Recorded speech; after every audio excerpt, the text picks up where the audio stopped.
Hi hello नमस्ते. तर माझ्या अजून एका ब्लॉगमध्ये तुमचं सर्वांचं स्वागत आहे. माझं आजचा ब्लॉग आहे, संध्याकाळचं रुटीन मी दाखवणार आहे ताईंनो. तर कसं वाटलं तेही नक्की सांगा आणि सबस्क्राईब किंवा कंटिन्यू आपला व्हिडिओ बघत जावा, तरच तुम्हाला म्हणजे माझं डेली रुटीन तुम्हाला कळणार आहे.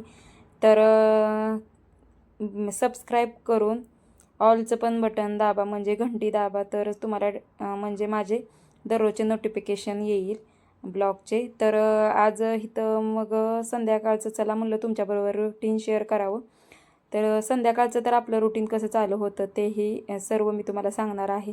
तर आता मी इथं कपडे वगैरे काढून आणले आपली, आणि त्याच्या घड्या वगैरे घालून ठेवल्या. सोफ्यांचे कवर वगैरे बेडशीट मी धुवून टाकले होते, ते पण घड्या वगैरे घालून ठेवल्या. सोफ्यावर कवर हंतरले आणि पूर्ण घराला झाडू मारून घेतला.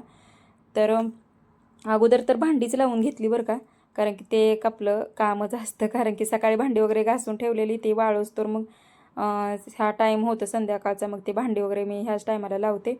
तर इथं चहा करायचा होता. तर माझा मावस भाव आलेला आहे. माझी मावशी गावातच राहते, तो येतो 2-3 दिवसाला. तर त्याला आणि सासूबाईला आणि मिस्टरांना चहा करायचा होता. मुलं पण चहा दूध पिणार होते. तर मीही चहा घेत नाही आहे. तर तुमच्याबरोबर लवकरच मी माझा दिवसभराचा डाएट प्लॅन शेअर करणार आहे ताईंनो. तर इथं मी वस्त्र मागवली होती देवांसाठी. तर ही छान आहेत वस्त्र बरं का, आणि छान क्वालिटी आलेली आहे. तर मग इथं मला आरती वगैरे उदबत्ती लावून घ्यायची होती देवांना. आणि जरा किचनमधला फॅन वगैरे चालू होता म्हणून मी काय आरती राहायचं ना म्हणून लावलीच नाही आहे. मग उदबत्ती वगैरे लावली, आणि मग तुळशीला पण उदबत्ती लावून येणार होती. मग इथं हळदी कुंकू वगैरे देवांना वाहिलं मी ही लिहिली. आणि थोडंफार म्हणजे कसं असतं माहिती आहे, तुमच्याबरोबर बोलू वाटतं. मुलांचा दंगा असतो ना, खूपच असतो दंगा. त्याच्यामुळे इथं मी तुम्हाला बरंच काय असं बोलत होते, पण वाईस द्यावं लागला, कारण की मुलंही मध्ये मध्ये येत होती आणि मला हसायला पण येत होतं. मी भलतंच कंट्रोल केलं होतं. तर आत्ता श्रावण चालू आहे ताईंनो, आणि श्रावणमध्ये वैभव लक्ष्मीचे व्रत तर कोण कोण पकडतं तेही नक्कीच सांगा, कारण की मीही पकडते. तर मी गेले शुक्रवारचा पूर्ण ब्लॉग बनवून ठेवलेला ताईंनो, व्हिडिओ वगैरे काढून ठेवले, आणि ते माझ्याच्याने शक्य झालं नाही एडिट करणं, किंवा त्याच्यामुळे ते राहिलं. तर आता मी उद्या म्हणजे आजचं पूर्ण तुम्हाला येईल त्या शुक्रवारचं मी तुम्हाला पूर्ण ब्लॉग शेअर करणार आहे तुमच्याबरोबर. तर माझे आता श्रावणमधला पहिला तर शुक्रवार झालेला आहे. तर आता ही दुसरा शुक्रवार आहे. तर कोण कोण पकडतं तेही नक्कीच सांगा. आणि मग आता मी तर शुक्रवार धरलेले आहेत. तर कसे शुक्रवार पकडायचे, कसे करायचे, किंवा वाचायचं, किंवा ह्या बऱ्याच मी गोष्टी तुमच्याबरोबर शेअर करणार आहे. तर मग इथं मग कुकर वगैरे लावून घेतला. तर भातच लावलेला आहे आणि बटाटे उकडायला लावणार आहे. तर कोणी 21 धरू शकतं, कोणी 11 धरू शकतं. मी 21 केलेले आहेत शुक्रवार. तर आता 11च मी पकडणार आहे बरं का. माझं असं चालू होतं की श्रावणमधले 5च पकडायचे, पण असं नाही आहे, कारण की आपण 5 शुक्रवार धरू शकत नाही आहे ताईनो. बऱ्याच ताईंना कन्फ्युजन असतं की 5 शुक्रवार धरले तर चालतात का, 7 तर नाही चालत. 11, 21 आणि 51 किंवा 108 असे पकडू शकतो आपण. त्याच्यामुळे 5 तर शक्य नाही. नंतर मग माझं पण असं चालू होतं धरू का काय, पण नाही आहे त्याच्यात. तर पुस्तकात आपल्या पूर्ण कहाणी आहे बरं का, सगळी माहिती आहे.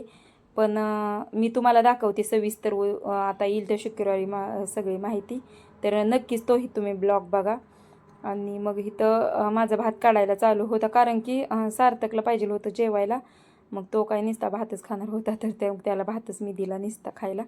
तर मग ह्याच्यासाठी मी लवकर स्वयंपाक करते बरं का. मुलांना जेवायला लवकर लागतं, कारण की शाळेतून आल्यानंतर ते काहीच खात नाहीत बरं का. फक्त चहा दूध पितात आणि नंतर डायरेक्ट 7ला जेवण करतात.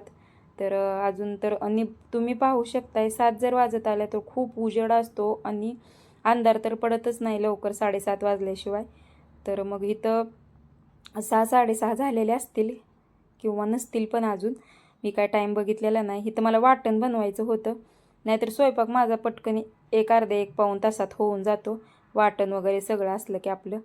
तर मग इथं वाटण वगैरे बनवून घेतलं मी. एक 4-5 दिवसाचं तर वाटण बनवलेलं आहे. मग इथं वांग्याची भाजी, रस्सा भाजी नाही आहे, पण अशी थोडंसं सरबरीत अशी वांग्याची भाजी मी बनवणार आहे. मग वाटण वगैरे असं भरणीत वगैरे ठेवून द्यायचं, म्हणजे हवा बंद असं की राहतं मग बरं का, नाहीतर त्याचा पण बर्फ होतो.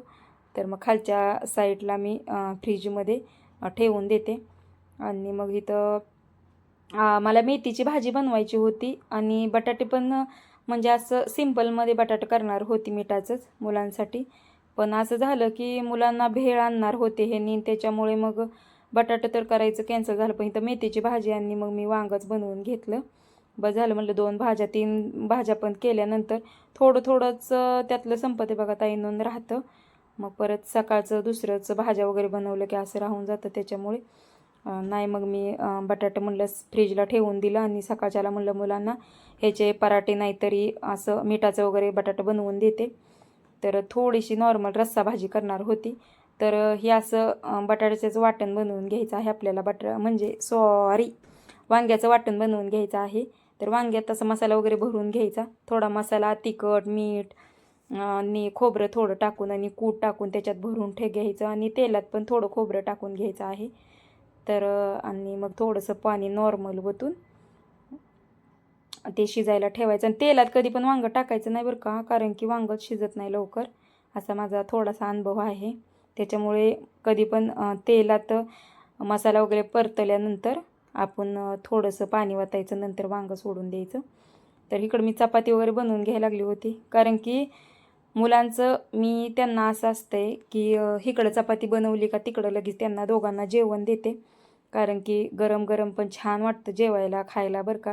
नाहीतर थोडी थंड झाली की मुलांचं असं असतंय की जेवायला थोडं म्हणजे, आणि गरम दिलं ना मग मुलं कधी पण बघा 2 घास का होईना पण जास्त खातात. त्याच्यामुळे मग मी शक्यतो त्यांना पटकनी बोलवून खवळून रागवून त्यांना जेवायला लावतच असते. आणि कुणाकुणाच्या घरी असं आहे सांगा की मुलं जेवण्याच्या बाबतीत खूप त्रास देतात, हे नको ते नको. तर आमच्या तर इथं माझ्या तर मुलांचं लय आहे असा आगाऊपणा, खाण्याच्या बाबतीतले नखरे आहेत त्यांचे. तर तर मग इकडे चपात्या पण पटपट बनवून घेते. आणि परत त्यांना असं झालं की जेवायला नको म्हणली, नंतर भेळ आणली म्हणून हो का हेच खात बसले. आणि एक भेळ तिखटच असते की हो, मग तिखट असल्यामुळं पाणी पेल्यानंतर त्यांना जेवूच वाटेना. मग त्यांना कसं तर थोडं थोडं जेवायला मी नंतर उशीरनं जेवायला 8:30 वाजता लावलं. तर कसा ब्लॉग वाटला तेही नक्की सांगा.